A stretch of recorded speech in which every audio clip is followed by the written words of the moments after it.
Yolum çile, hasret, gurbet, yıllardır çektiğim zahmet. Araya mesafe koydum, cahille edemem sohbet.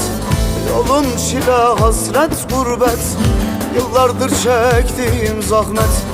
Araya mesafe koydum, cahille edemem sohbet. Yalan közün aleviyim, erenlerin neferiyim. Aslımı inkar etmedim, bektaşıyım ben alim.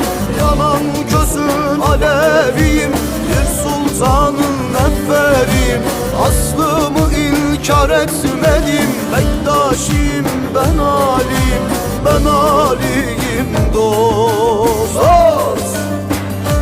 Ben de bu dünyaya geldim sakinim, kalsın benim davam divana kalsın.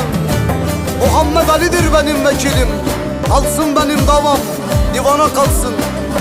Yorulan yorulsun, ben yorulmazam.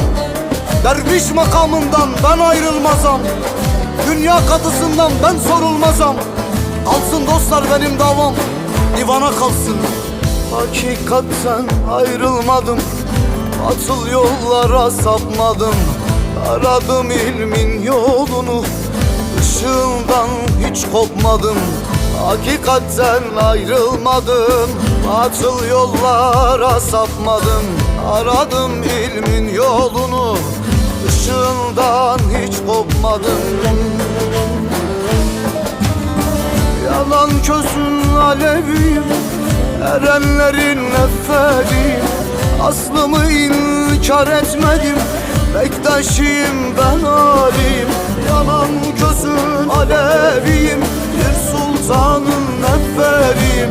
Aslımı inkar etmedim, bektaşıyım ben alim.